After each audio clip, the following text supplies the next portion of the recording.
Okay, alright. Welcome back to the Make Lemonade podcast, the show for creators by creators, where we hope to inspire creators to earn more money through their own lemonade stand. I'm one of your co-host James, and I'm back here with JR Farr, co-founder of Lemon Squeezy. How are you doing, JR? Good. Excited to be here today. Well, today we've got a very special guest. We've got Thomas Frank, who is a YouTube creator who on his main channel has over 2.8 million subscribers and 138k subscribers on his Notion Focus channel, which is the one he's focusing most on now, which is called Thomas Frank Explains.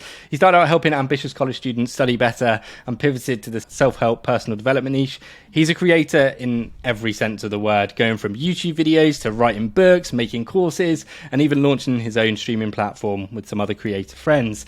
Now, though, a good chunk of his income's coming from these Notion templates, making over 100k per month consistently. Wow, that's a lot. Thomas, you do a lot. Welcome to the pod. How are you doing? Thank you. I'm doing very well. Excited to be here. Cool. That was a lot to get through. So you started making videos about studying for students. What sort of videos were they? I started as a blogger first, and that was actually back in college. Basically, I applied to write for another site. I got rejected, and I'm like, I'm going to make my own site. I ran that all throughout college, and then in 2013, very near my graduation, I added the podcast. So I was blog podcast for several years before I got into video, and I literally graduated, went a year running my business with no YouTube, just blog and podcast, and then got into YouTube, realized I spent my entire college career running this blog, running this podcast, almost no academic content. Because I just didn't care about that when I was in school. Like I got decent grades, but I wasn't like trying to maximize my grades. I wasn't trying to study better. Yeah. I was trying to go to, clubs and run my business and do freelance and make friends and all kinds of stuff. So that's what I wrote about. And then I realized if I'm going to build the ultimate resource for college students, it ought to have a great library of content on how to study and do well in your tests and all that. So I went hard on that for many years. And it kind of started with my YouTube channel getting started around the same time I was trying to build this email opt-in. Because everyone back then said, if you want to build your email list, you got to have an email opt-in. Like you got to have a free ebook or something. So I'm like, cool, I'll make this, 5,000 word guide on how to get better grades. And that turned into an entire book, like 27,000 words. Whoopsie. I still give it away for free, but I was like, well, cool. I just wrote myself an entire book of content, and now I can just make videos out of this pretty much. So the whole loop for several years was once a week, make a video about a concept, usually related to studying or academic performance. And the video, I pitched my newsletter and the book, and that helped me build a YouTube channel with up to 1 million subscribers when I was focusing on students, along with a pretty big email list as well. When did you make the change into? We talked about this last episode, but it's a natural progression into productivity tools. When did that spark? Was it when Notion started to get popular, or did you kind of have this idea before that? Do you mean just like generally covering productivity tools, or that was much earlier? So I've been a geek about productivity tools since college. I was using Remember the Milk, and then I got into Todoist, and I love testing stuff. So we would do a lot of roundups on the blog and on my channel. I had a lot of videos like best calendar apps, best habit trackers. And there was one that very nearly sent my career on a different trajectory. So I wanted to make the best note-taking apps in 2019 video. And Notion was out back then. I was using Notion, but I was still using Evernote for notes because Notion had some weird quibbles with their editor. And I spent probably a month testing every good note-taking tool out there and getting frustrated with all of them. Because none of them were in the right spot. So I very nearly built a note-taking app and started a new company. I had a Discord server with developers in there, and we were about to get into it. And then I had a thought, and I went, okay, if I'm going to build a note-taking app that everyone wants to use, it's got to sync between devices, and it's got to let you upload images. Okay, well, can you think of a potential problem that you would face as a business owner when you enable users to have those two features? You now have servers in the cloud, and you now have to make sure no one's uploading illegal material to those servers. And I was like, no, thank you. That's not something I want to deal with. I'm out. Bye-bye. Which is, I think, a very good idea, because I'm sure I could have wrangled up a good team and built a good note-taking app, but the explosion in the capability of PKM apps over the past few years, it's nuts. And I'm not going to compete with Notion. They're a $10 billion company that's putting AI into their tools, and they're letting you build software. It's not just note-taking anymore. So Yeah, it would be either me over here with like a rinky-dink note-taking app that I'm only giving half my attention to, or I could go full on and just, make content for Notion. Thomas, have you ever had a normal job? How were you making money in those early days?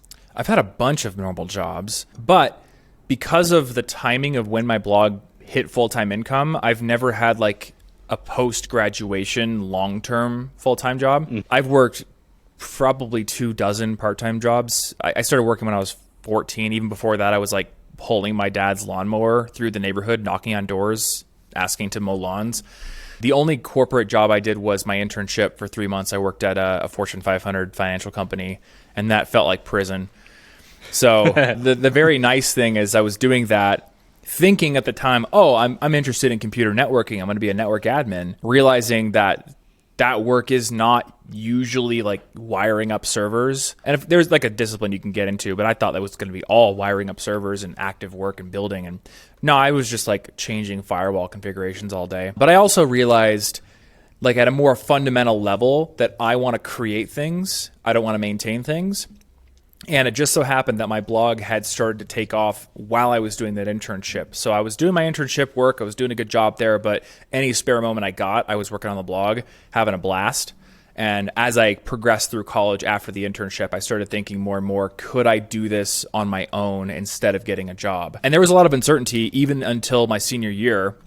I hadn't hit full-time income yet, hadn't met my wife yet. So I was like, I guess I'm going to graduate and move to Minneapolis. And there's this web development agency. I may apply there and see if I can get a job. Two things happened. I met my wife halfway through my senior year, and I hit $5,000 a month in revenue on the blog. And that was enough to convince me to stay in Ames, which is in Iowa for people who don't know where Ames is, and just try to build my own business. I'm trying to like piece together the story now for you, like turning this into a full business. 5K a month, full-time income. Where was that year-wise along with YouTube? Because I think I heard that you didn't turn on AdSense for a while either. That's true. It's like 100,000 subscribers until you turned it on, I think. This is true. Yeah, I waited until 100,000 subscribers to turn on AdSense. And that would have been like well into 2015. So yeah, it took me a year to hit 100,000 subscribers. So I went a year at least without any AdSense. But I actually hit that $5,000 a month all the way back in 2012. So this was several years before. This was before the podcast, and this was before YouTube. It was just with the blog. And it was basically inspired by what Pat Flynn did. Like I looked at what Pat Flynn did and I was like, could I do that for students? And for context, Pat Flynn over a decade ago on Smart Passive Income used to publish these very open and detailed income reports every month. Oh yeah, I remember those. They're amazing. Every dollar, here's where they come from. So super open, super transparent. And then a lot of his monetization strategy was affiliate marketing. So even within those income reports, it's like, hey, this month I made 30 grand off Bluehost. And if you want a website, like use Bluehost to host it, here's my link. And it was interesting because it's like, well, I know he's advertising, but like he's also being so open and transparent that I kind of want to support him. So I thought, well, could I do that? And one thing that I had been pretty good at was building my own website that sort of served as a student portfolio and helped me to get jobs. With that internship, actually, that plus some other things I had done, the company offered me the position without even interviewing me. They were just like, yeah, we've seen your stuff. We want to give you the position. So I built a super lengthy guide on how to build a personal like student portfolio website using WordPress. I pitched my host that I was using, and that ended up being number one on Google for quite some time. So it ended up generating $5K a month before I graduated. So a couple things happened. First thing, paid off all my student loans, decided to stay in Iowa and just try to build the business. That just like brings me back because I kind of had a similar thing back in the day, but just that affiliate world and the AdSense. And I remember like Shoe Money was like this big affiliate with like AdSense checks. And yeah, so it just reminds me of all that. And I actually, my last business I sold and I was part of Bluehost. And so I remember seeing all these affiliate checks. So let's move along with the timeline, I guess. I mean, so now he gets the 5K, which is around 2012. Basically like hit the 5K. Then I started my podcast in 2013 and then I graduated. And what I did for a year was kind of rest on my laurels. Passive income is a hell of a drug. It's funny because like a lot of people, you'll see these articles like there's no such thing as passive income, but like literally that's kind of what I hit. Like $5,000 a month that was almost guaranteed because HostGator takes 2 months to pay you for your month's earnings. So I was at least, I have 2 months out guaranteed income of $5K or more. So I kind of spent a year trying to get myself to write blog posts, but mostly just playing Magic the Gathering all day. So it's not like I was doing nothing, but I wasn't pushing forward. And it wasn't until mid-2014 where I read this book called The Motivation Hacker. And it was this guy who lives in San Francisco. He's like one of those quantified self people. And he wrote an entire book about how he got himself to do all these big audacious goals he had. So one of them was, I'm super deadly afraid of skydiving, but I'm going to make myself do it. The other one is, I have been trying to get myself to write a book for years. This is that book. I'm going to make myself do it. And the sort of breakthrough for me was reading about this tool that he used, which is called Beeminder, where you can basically hook it up to an API for tracking data, and then you can bet money that you're going to do what you said you were going to do. So he went all in and bet half of his net worth that he would skydive and half of his net worth that he would finish the book, which I think was $7 and $7 grand each at the time. And so, of course, he did both of them. He went skydiving and he put in his daily words and wrote his book. And I went, oh, that's the key. I need an external tool that will keep me accountable. When I was in school, I had that. I had professors. I had coaches in sports. When I was working jobs, I had bosses. But now I got $5 grand guaranteed for the next 2 months, basically perpetually, and nobody telling me what to do. I need a system. So I basically set up Beeminder, and I hooked it up to my blog's RSS feed, and I set it to charge me money if I didn't publish a blog post every week, a podcast every week, and a video every week. Back then I was doing all 3 every week. So for 3 years, and I've got the graphs to prove it, there was consistent content across all those 3 different mediums, and that's what really built the business over time. Yeah. And just speaking from my experience too, I mean, that's just the consistency thing. Once you hit that streak, you're deadly, and it takes time, and it's a lot of work, but it pays off. So that's cool. I mean, my experience is I'm really terrible with consistency, and every time I do have a period of consistency and publishing stuff every week, the numbers seem to go up. Like, even the process of just publishing my podcast every week seems to work well, but then I sort of fall off it and find it hard to get back on. So you didn't, for 3 years, did you not fall off publishing all 3 of those every week? Yeah, it was for 3 years, just about. And it's interesting, right? There's like this decoupling of the expectation of result from the input. Like, you put in the work for a certain period of time and you're getting the results, but then you get used to the results and you start thinking, well, I would keep getting those results even if I didn't put the work in, right? Yeah, exactly. And then you get humbled. Exactly. In those 3 years, was the channel just growing through virtue of you putting in, or the business growing just from you putting in the consistent work? Did you have to do anything else to grow it? Was it just the case of publishing? It was definitely not just the case of publishing. I will say that's the foundation. Yeah. So my definition of luck is preparation meets serendipity. And I think, you both would agree that your businesses have grown in the same way. It's, you put in all this prep work, essentially. You're building the foundations, and then when you have that foundation, there's an opportunity that comes by that you're now ready to take advantage of. Yeah. In many cases, that is somebody who is above you, who now sees what you're doing and wants to work with you or promote you or whatever it is. So there were tons of little catalysts for growth through those 3 years, and I'll pick one just out the top of my head. I was attending VidCon every year since 2015. 2016, there was this program where you could apply to get, I think it was an hour of in-person mentoring from another YouTuber who was bigger, and there were a bunch of YouTubers who volunteered to be the mentors. Well, 2 of those were Hank Green from Crash Course and Blog Brothers, and then Destin from Smarter Every Day, both YouTubers with millions of subscribers. So I'm there, I get in, and they match me with those 2 guys, and I had to actually sneak my way into where the meetings were happening, because they set the meetings up, but they failed to tell the security that people were allowed to go into the building where the meetings were. So I had to social engineer my way in. But once I got in, I had these amazing conversations with Hank and with Destin. And I remember the conversation I had with Hank, he gave me all this great advice. And at the end of the conversation, I was like, what about Crash Course Study Skills? Because they had this huge channel, Crash Course, which is one of my biggest inspirations. It's free school online, essentially. Really good series of videos on biology, world history, all this kind of stuff. It was a huge inspiration of mine, and I was like, it would be amazing if there was a study skills crash course. So he's like, email my people. And I got to go to Montana. I got to write and host the entire Crash Course Study Skills series. Wow. So there's all those kinds of things where you build these relationships over time. You pitch interesting projects or somebody promotes your work. And that's sort of like what helps the consistent posting actually grow. We just did an episode, JR and I, on some YouTube creators. You were one of those who have built up a big channel and then built businesses on the side of that. And one thing we noticed about almost all of these YouTube channels is they spent a lot of time building up a YouTube channel. And so it was hard to kind of say to people, this is a good channel for you to start and go and build a business from. And some people think, YouTube's hard. It's saturated as it's ever been. But I've heard you say you think it's easier now to start and grow on YouTube. Is that true? Oh, yeah.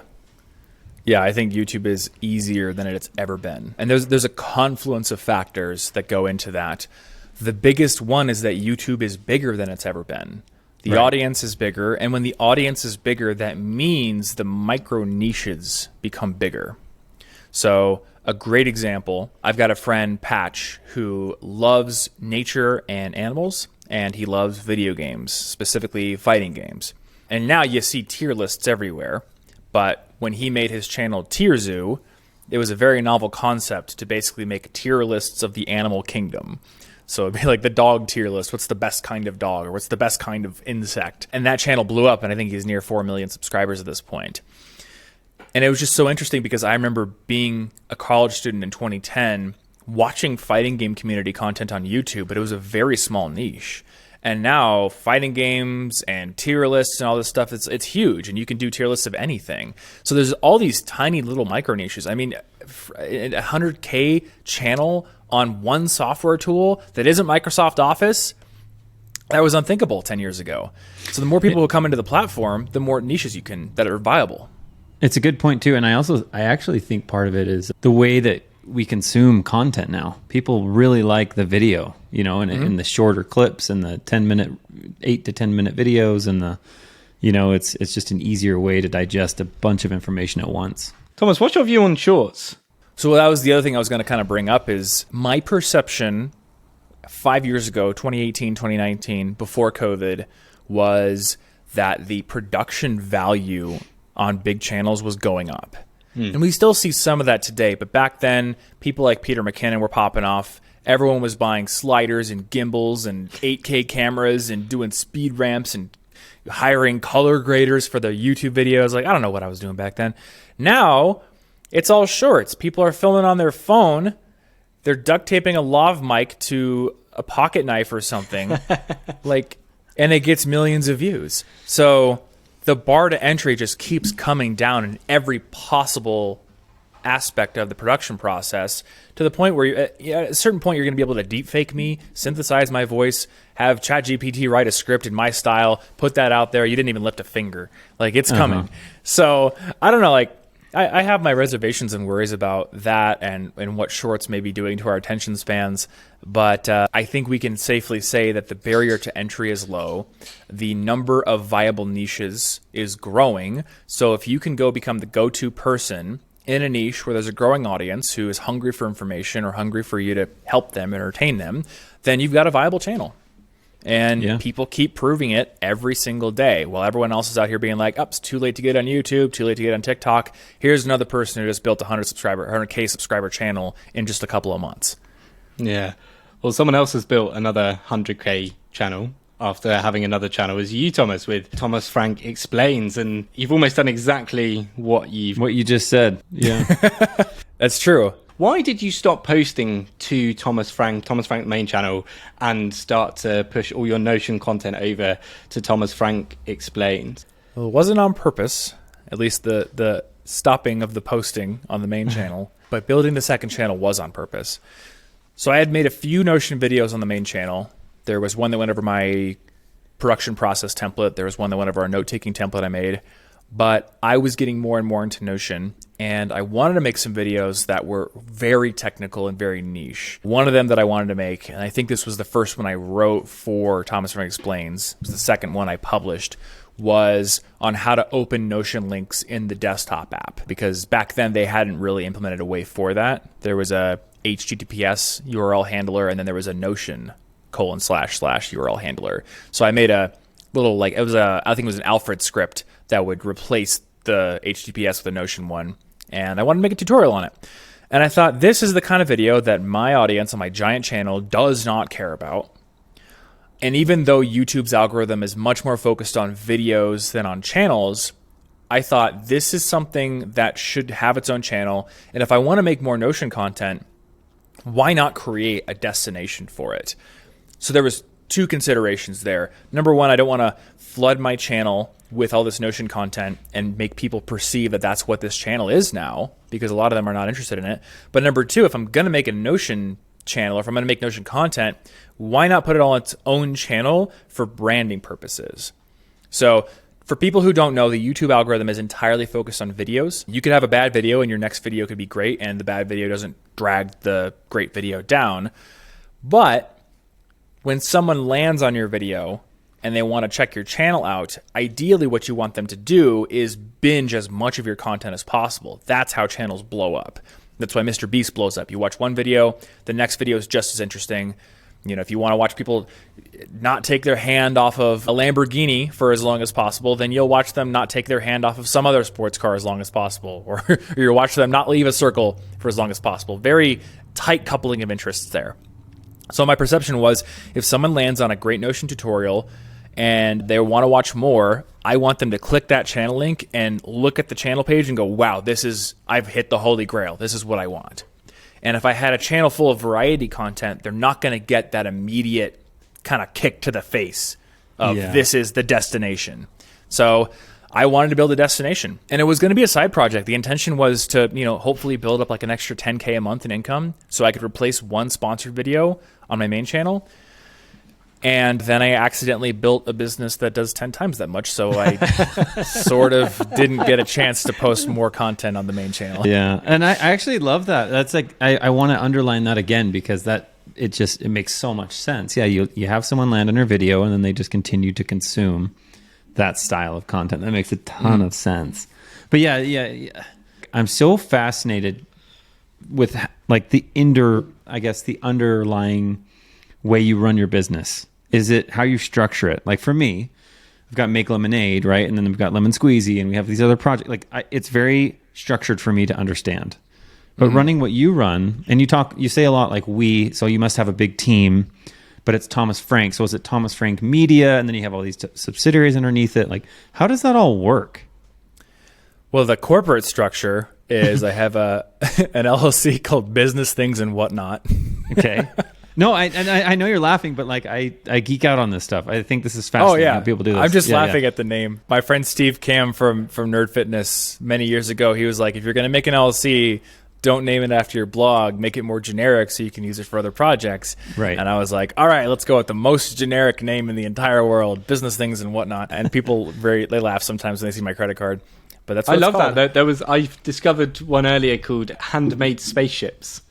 That's the incorporated company. And a lot of us, where we're doing multiple things, it's hard to have one business. So, okay, staying on this path. So you have a team. Are they full-time? When did you get full-time? How many employees do you have? How does that all, do they show up to the office? Is it? So just before this meeting, I hired our 9th person. I think 5 of us are full-time. Okay. And then there's 4 contractors. We kind of just got our stuff together on this one this year. So I hired Marissa Goldberg, who's also a pretty prominent figure in the Notion community. And she's also a very experienced ops person. And she's the one who's really helped us figure out W-2 stuff, payroll, employment, all that stuff it was so intimidating. It's so hard to get into. And, you go through entrepreneurship and everyone who's an entrepreneur is don't hire employees. It's a pain in the butt. And I will say that it is, unless you hire someone to help you with it. Then it's just more expensive, but it's not a pain in the butt. So I recommend when you get to maybe past 5 people, get yourself an ops director. It will help you so much. Unless you want to do ops yourself, I guess. Is the majority of the revenue for the business through the Notion templates, or is you still have the blogging stuff that comes in, or sponsorships, or is there various ancillary revenue that comes in as well? Yeah. So at this point, templates are the majority. but we have several other sources. And if people are curious, my pinned tweet in my Twitter profile right now is my 2022 review for our income, and I actually broke that down. But it's like, I think we did $1 million in template sales last year. It was like 150 in AdSense, and then maybe 100 for sponsorships and 100 for courses each. And then there's a few smaller things, like affiliates are a lesser part of our business now. Book sales are a very tiny sliver at this point, but they're still there. Did you expect the templates to be such a huge part of your business revenue? Not at all. Before the templates, for about not 3 years, almost 5 years, my biggest income source was sponsorships on my videos. So if you go back through my main YouTube channel for 2017 through 2021 or 2022, every video pretty much had a sponsor, and I was making around 10K per video. So if we had 4 videos in a month, that'd be like 40K. That was our main income source. And then eventually, I think Skillshare also became a pretty big source because we had 3 courses there. And so through sponsorships with Skillshare, we brought in a lot of people who would then watch our courses on Skillshare and earn extra money there too. So that was going well, but I was getting pretty burned out making a video every week. I was also kind of getting burned out just like making videos just to bring in income. Like I'd hit 1 million subscribers and I knew what I was creating was helpful, but I didn't have like this giant overarching vision for what I was building to. So when you lack that, it can get kind of meaningless feeling when you're doing the work, especially when you're doing the stuff that you don't want to do anymore. Like I got to the point where I didn't want to edit anymore. And so I'm sitting there editing videos, scrambling to meet my sponsor deadlines, being like, why am I doing this? And then I got into the Notion stuff, and the original idea was to take the production process template that we had created for my YouTube channel and turn it into a product. And I thought, this is going to be maybe $2-3 in income every month, but wouldn't that be nice, like extra beer money, and maybe it can get a little bit bigger? And I remember at the time, Notion templates were a thing, but they're mostly a free thing. I had been giving away my free templates. People were downloading them, but there was this undercurrent of who would pay for a Notion template online. And I now realize that's Reddit's opinion, and Reddit disproportionately attracts people who, let's just say, they are not shy about expressing their opinions, and they like to do things themselves, which is totally fine. Sure, yeah. Sure. And a lot of people on Reddit, like, students or people from all over the world, like, don't want to pay for things. So that was what people were saying. But my perception was, no, I've built this custom piece of software that improves our YouTube process, and you can't recreate it in other software. There's stuff you can't do here anywhere else. I think this is worth money. So let's just say, screw it and charge $130 for it and see what happens. Like, I can always slash the price later. And with almost no marketing, like so little marketing, it was like $15K a month overnight on that one. And I realized, okay, so people do want business tools. There's a lot of interest in this piece of software. People don't know how to use it. Some people are willing to learn, but some people just want it set up for them. Okay, let's lean into it. And Ultimate Brain, which is the second template, the one that makes the majority of our income, that was the result of my sort of quest for the Holy Grail in Notion world, which was build a Notion template that can handle my notes, my projects, my tasks, like the whole stack of productivity apps I'm using and juggling over here. I want that to be one thing. And for 4 years, learning the ins and outs of Notion, begging them for features, sending bug reports, it wasn't at the level yet where it would work until last year. Eventually, they had released enough features, and I had learned enough where I got to the point that I could build a system I was happy with, where I was happy fully ditching Todoist, fully ditching Evernote. So at this point, it's like all of that stuff is in Notion except for Calendar, which is still Google Calendar. Wow. And we put that template out. There was a huge response. There was a big waiting list that got set up for that. And I think the day we launched it to the waiting list, we made like 14K. And then we launched it to the big list, and then it was like another 10K or 11K in a day. And then the real big thing was we put out our video about it and just started making like $4 or $5 a day. That's crazy. Was it just a video on the Thomas Frank Explains channel? Did one go out on your main channel? Just on the So I've actually done zero promotion for my templates on my main channel. Oh, wow. And I've done almost no promotion for Thomas Frank Explains itself on the main channel. Part of that was things got so busy with the template business that I just haven't published a video. I actually haven't published a video on the main channel since before Ultimate Brain launched. But also there was a possibly like foolhardy, proud side of me that was like, I bet you I can build another YouTube channel that's successful without heavily leaning on the main channel to promote it. Like in business terms, it's kind of stupid. Like, why wouldn't you use, you never once used your greatest weapon, Doctor Strange. I don't know. I'm kind of proud that I was able to do it again without really leaning on the main channel to promote it that much. And I think it's just yet more proof that if you make good content that is covering topics people want to know about, and you make good titles and thumbnails, you can build a successful channel without already being famous or already having a big following. I also think too, I talk a lot about capturing an audience or building an audience. You've captured the Notion audience. Similar to what I did in the past with WordPress. I followed the wave of WordPress and that led to a lot. Do you ever get concerned about being so tied to Notion, or do you look at other ways you want to kind of branch out? Yeah, I definitely do. I mean, the fact is that I don't work for Notion. So like, I think that Notion would be rightly worried about being too tied to me, and that I should be rightly worried about being too tied to Notion. So like, my big project in life right now is Teach Notion. But yeah, like it's just good business to make sure that I'm not seen as only the Notion guy. And that is part of the reason that the channel is not branded around Notion. It's not Thomas Frank Teaches Notion or Notion Mastery or anything like that. It's just Thomas Frank Explains, and I can explain anything. So my perception here is like, I'm going to keep focusing on Notion as long as I can. However, in making my content, I also build a reputation up as a good teacher, a good explainer. We build a good reputation through our products. We have, great support. We've got a refund policy. We have a lot of happy customers. That's not worth nothing if Notion goes away. Right. That's our reputation. It's our products. It's our content. And if we have to pivot, that's a base of assets and reputation and community that we have to do that. Yeah, I love that. Smart.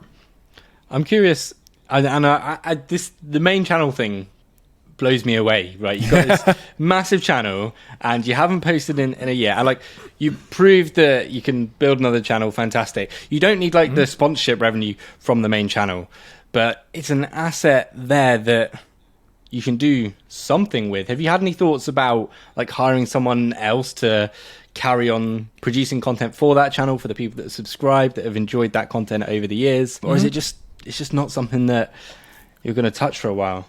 So we've tried it. I have a guy who works for me. His name's Ransom, and he's been with me for years. He was writing content on College Info Geek. He basically took over the content there.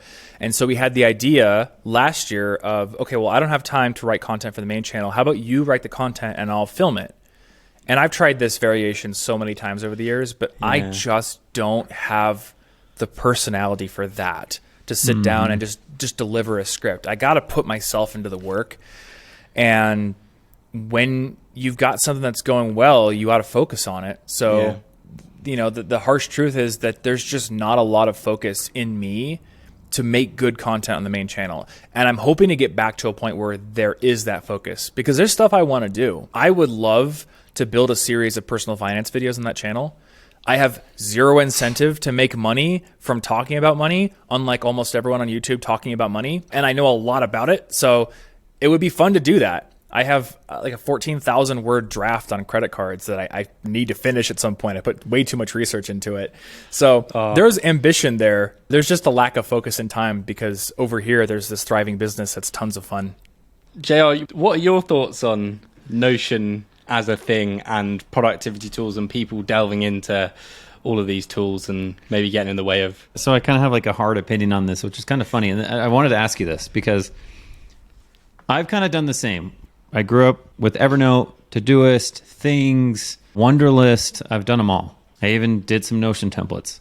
But I've always kind of felt like it's an excuse to just do the work, right? It's like, I'm going to get all this stuff and have it all look all pretty and nice and have everything looking good. And then I'll get to my work rather than just a simple just to-do list, and I just knock it off one by one. Like literally mine's a Bare Notes app right now, and it's now, next, later. And it's just, what do I have to do right now? And just get it done. So I guess my question is, how would you convince someone like me to just use it? Like, what am I missing? What am I being ignorant about? I wouldn't. Yeah. That's just the thing. That's just the thing. So my view of productivity is it's the person, it's the task, and it's the interaction there. Great quote I heard the other day. It's like a system is not the sum of its parts. It is the product of its interactions. So the system of you and your productivity has the input of you and the project, and then the interaction is generated therein. So you have to ask, what's the project or projects you have to work on? How complicated is your life? And then what kind of person are you? Some people like to have this meticulously built system where I know where everything is. I know I have a specific spot. I collect a lot of information online. I'm constantly saving articles, or I'm constantly brain dumping ideas. That's the kind of person I am. In any given day, I'll probably clip 10 web articles. I'll probably have at least 3 or 4 notes that I generate, and I'll probably have at least 3 or 4 guitar licks or lyrical bits that I'll sing into my phone. And I want all of that stuff in places where I can easily find it later on. Wow. So for me, having an all-in-one system makes perfect sense. But if you're like, I got my focus, I keep my life simple, I know what my tasks are, then a piece of paper on your desk can do just fine. This is what I've said, ever since I started like reviewing productivity software on my channel. Ben Franklin was productive with a parchment and quill. It's where's your focus, how obsessed are you with the task, and how many inputs do you need to manage in your life? If it's a lot and also you enjoy that process of organization, then a more complex tool makes sense. If it's little, or if you don't like organization, you just want to like take the thing in front of you and do it and execute on it, then absolutely execute on it. Don't add a tool if it doesn't solve a problem for you. Right. It's interesting too that you say that like that, because I've noticed looking at your site, you've got a lot of things that you've done, like your impossible list. I love some of the things you've done, by the way, like the pull-ups challenge, the bench. By the way, you bench 300 pounds, which is absolutely crazy. Yeah, it kind of gets me thinking, because even like with my fitness stuff, I'm very, very into fitness, and I'm at my gym. I just have like a whiteboard, and I just write what I wrote. I just write what I need to do that day, and then that's it. I've tried to follow iPhone apps and programs, and I seem to struggle with that. So maybe it's me and not the tool. Yeah, I mean, so like any given period in time, like if you take any tool, how long has it existed as a proportion of how long humans have been doing any kind of work where even you just have to record stuff? So it's not even take like all of human history, but like all of human history where the average person needs to work with informational tools. Any given tool is just a sliver of that time. And in all the rest of the time, people have been perfectly productive. So it's just like, what's the tool that really speaks to you? And the thing I love about Notion is it's for the first time giving the average person who can't code the ability to build a bespoke software tool that works for their processes.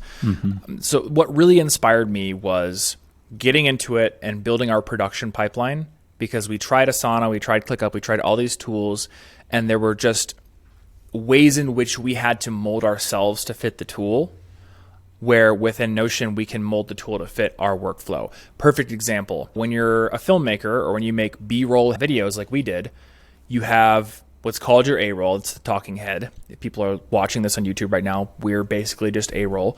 But in most of my videos, we would get our A-roll cut down to the length of the video, and then we'd go shoot on location, getting lots of shots or animations or whiteboard drawings. And when you're in what I call the gathering process for getting all that, you want to batch the tasks of gathering each piece as efficiently as possible. And the order in which you get them is not going to be the order in which you put them on the timeline when you're editing. Because I may have 10 shots I need to go get on this mountain we're going to go travel to and have a shooting day there. And then there may be some more shots where I need to be on set. Here's the camera for my whiteboard, drawing stuff. There's going to be animations we create in After Effects. And so in Notion, I was able to create a list of all those ideas tagged by how and where I'm going to gather them, so we can batch that task. And then when we go into the edit, I was able to make another database view that lists them all in terms of their timestamp where they're supposed to go on the timeline. And that little thing was what sold me on Notion. Because before, I see, I was like drawing little symbols next to each one that I'd write into a notebook, and then I'd have to like identify the symbols, or I was dragging things around into Todoist by hand. Just simple sort and filter criteria changed our business.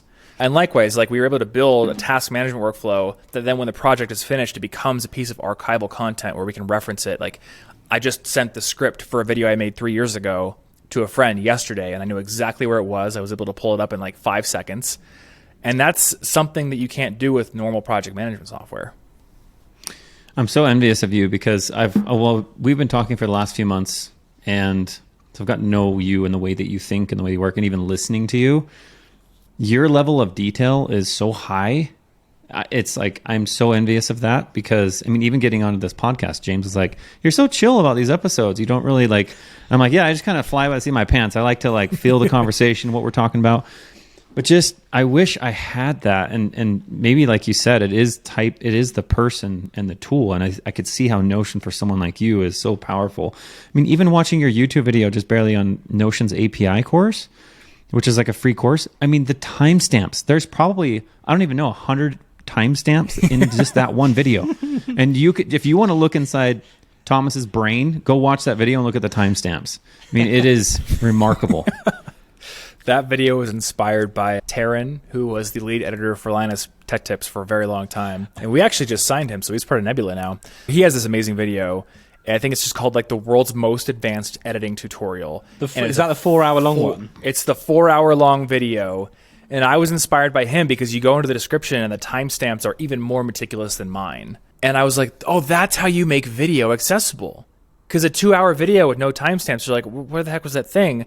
But if I can use timestamps, now it's just like a blog post. I can scan it. It's great. Sure. Yeah. Timestamps are great. So you mentioned Nebula just there. And JR and I were talking about Nebula on the last recording we did because like a ton of these creators, it seems, are promoting Nebula, and Nebula and CuriosityStream have this deal. And I look at it and I go, right, I pay $13 and I get access for Nebula. Yeah, I look on Nebula's site and it's $5 a month to subscribe, but I can just get it for 13 through CuriosityStream. How did Nebula come about, and how does that deal work? Yeah. So I guess the thing I should say up front is that I don't think the deal works anymore. I feel like that deal was like very much a product of like free-flowing VC money, which in 2023 we're getting a little bit less of that. So, and that's a CuriosityStream thing. That's not an us thing. So we're kind of like focusing on direct now. I think you can get Nebula now for $30 a year. So it's still a pretty good deal, compared to most of those streaming services. So it came about, we had this agency called Standard, and I joined it in 2017. I think I was like the 7th creator to join it. And it was what got me my YouTube sponsors. So before then it'd be like a random agency comes, I can never predict it. They're like, hey, we're going to give you a sponsorship. Audible wants to pay you $1,000. Cool. Of course, they're not telling me how much they're taking. They're not telling me what the actual rate was, what their cut is. I don't have any predictability. It's just like, oh, cool. Thank you for giving me a sponsor. And then I signed with Standard, and it was like, everything is transparent. We take 20%. We represent you exclusively. So you could call it fiduciary duty, is to you, not to the brands. And I ended up building this, really great relationship with Dave Wiskus, the guy who runs it, and then a lot of the creators. Like, we all just became super tight. We have a Slack where we're talking all day long. And so it just became this very tight-knit community that started to grow organically. And we got to the point where so many of our creators were dealing with so many bogus copyright strikes for clearly fair use content that we're like, wouldn't it be cool if we had a place where we could post stuff that just can't go on YouTube because it gets demonetized, or because it gets bogus copyright striked, or because it's covering topics that YouTube will suppress in the algorithm? And so we decided to build that. And then over time, it's just become this creator-owned, I wouldn't say creator-run, because there is like a full team of employees who literally run it, but creator-run in the sense that the creators have so much input on the decisions that are made. And it's just grown over time. It's been incredible to see, because I don't think anything like this has been done before successfully, where it is like a bootstrapped creator run and still running 5 years later with over 600,000 paying users. How involved are you in this on a day-to-day? So I'm non-operational like all the other owners. And for context, anybody who's repped by Standard can buy in to get equity and be part of the company. But I do have a lot of input, and personally, I don't have like an obligation to be involved, but I'm just involved all the time. So a lot of involvement, just like of a voluntary sort at this point, especially since I'm not making a lot of videos on my main channel. I made a class for Nebula, but like I'm not making a ton of sponsored videos. So how does content work on there? Is it exclusive specific content for Nebula? Is it early releases from some of the channels that they put it on Nebula and then also on their YouTube channels? So we have a few different things. First and foremost, all of my YouTube content goes on Nebula as well. And then the exclusive nature, there's 3 of them. There's First, there's Plus, and there's Originals. So First is just like a video that goes to Nebula first before YouTube. So we have a lot of creators. Jetlag is a very good one. Good example. They post each episode a week early on Nebula before it goes live on YouTube. And then Plus is just like extra bonus behind the scenes content. So I used to do like an extra bonus piece for every video. And then Originals are literally like funded by Nebula, big projects that a lot of creators just could not do, usually due to lack of funding and ability to make it. And so Nebula will fund those, and there'll be Originals on Nebula. And then they work very well as the talking points for when we sponsor our creators to go talk about Nebula. Very cool. Thomas, do you have 5 more minutes to talk about I do. Gumroad Lemon Squeezy? Is that okay? Yeah. So tell us about what was going through your mind when that Gumroad announcement came out, where they were hiking your price up to 13% or 12.9% from 3%. Yeah, I was in New York when that happened. I was like riding in a cab to Brooklyn to see a show while typing up that giant tweet thread with all my thoughts on it. But yeah, my first thought was, that's a Porsche. I'm buying them a Porsche over the next 12 months with this price increase. Oh, yeah. Because, I was at the 3% tier. And to be fair to Gumroad, now that I have spent almost 2 months of my life very deeply looking into the online payments industry, how the heck were they charging 3% while also like handling chargebacks and support and all that crap? Like, I could see they weren't making money, but 10%. And then offloading the credit card fee onto me, so it's basically 13%. Like, I just couldn't stomach it. So, yeah, my immediate thought was like, I need to switch. I don't know what I'm going to do yet, but I think I need to switch. And so you did a thread the other day, which was awesome, showing some of the payment options you were looking through. Talk us through why you went so deep into it and how you sort of landed on Lemon Squeezy. Yeah. So like JR said, I'm a very detail-oriented person. I love putting out free resources for people. So when this happened, I realized like there's a lot of confusion out there. People don't know what to move to. They don't know if they should move. Another piece of the puzzle is I'm very aware that in this day and age, you're supposed to pay taxes on digital goods you sell. And there's a lot of entrepreneurs out there who either don't know or they're going, la, la, la, la, la. I don't know anything about that. Don't tell me. La, la, la. I'm not that guy. I'm like, no, this someday some government's going to come to my door and be like, we finally got our stuff together and you owe a bunch of taxes from 2020. I'm not going to be the guy who didn't pay them. So I wanted to be tax compliant. That's part of the reason I went with Gumroad in the first place, is because they were one of the few that would do the VAT remittance and everything. And I was like, well, I want to create a resource helping people decide what to use. And I also don't know what to use myself. A big piece of this is I saw the price increase announcement and my first thought was, holy crap, that's a ton of money I'd have to pay if I stayed. The other thought was maybe this is the fire under my butt that I need to finally implement stuff like upsells and better tracking, like all these advanced things that I could get if I went to like a custom Stripe integration or WooCommerce or something like that. So my journey didn't start with Lemon Squeezy. I started first, I think, with Samcart and had a terrible experience with them. They're like the one that I would not recommend. I tried Thrivecart, didn't like their designs. I tried a Paddle, same issue with design, and I didn't know how to code back then, so I didn't understand their docs very well. I tried a bunch. I invested a lot of time into a couple of WordPress-based solutions like WooCommerce with Cart Flows and SureCart. I think there's a lot of merit to both, but what it really came down to is I couldn't get taxes calculated perfectly, like with upsells and everything. I was like trying Quaderno. I was in talks with them. Like I was in talks with getting my accountants to figure out global tax compliance themselves. It was a whole thing. Like I spent months building a second WordPress site, literally with checkouts and all this kind of stuff. And then it came to like February 1st, the price increase went into effect, and I'm like, I can't handle this myself. There's just like it's not ready. And so like, okay, let's just try Lemon Squeezy. And I wasn't as familiar with your platform quite at that point, so I didn't really know all the stuff I could do. But I got onto it, and I'm like, at the very least, this will be what I switch to for the time being. And then I started learning how to code and learning how to work with APIs. And I saw you guys have webhook data, and I'm like, let me just try playing around with that. And I quickly realized, like, oh, okay, with the API and the webhooks, and me knowing a little bit of code, I can basically do whatever I want. Yeah. And then you guys are handling the taxes entirely for me, which is a huge weight off my chest. Because like there's always that math where it's like if you get to a certain sales volume, then you're incentivized to absolutely minimize your transaction cost and hire people in-house to do stuff. But man, nobody knows how to do global tax compliance. It would cost a fortune. Like, it gets to the point where I don't think that's worth hyper optimizing, because what you guys charge isn't hugely above Stripe. Right.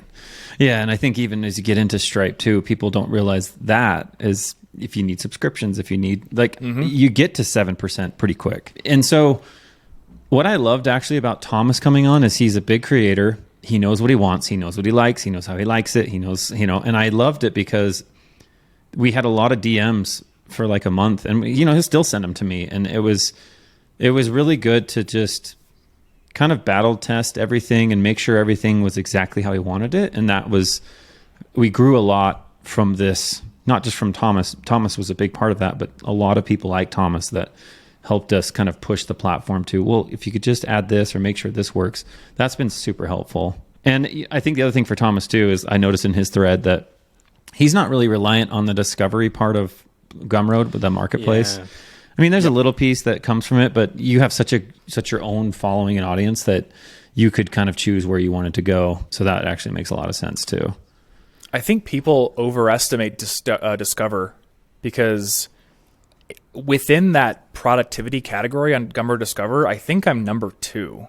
So it's not like I don't rank highly there. It's just that a lot of sales don't come through it. I think because we still have our Gumroad products up for the affiliate piece since I'm not in the beta yet. And I think it's people literally just sending the direct link to each other. When I go into the dashboard, it's like Discover is there, but direct is still the top one.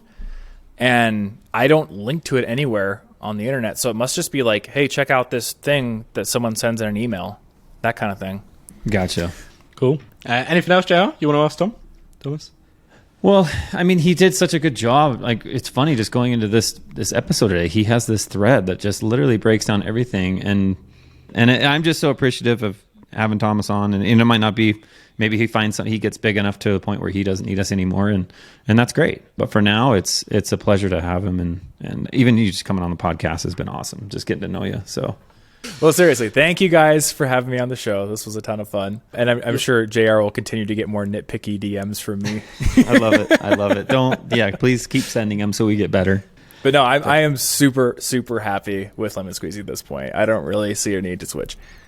It's great. Cool, man. Well, Thomas, thank you so much for coming on as guest on the Make Lemonade podcast. Absolutely. Well, thanks, guys. Cheerio. Cheers.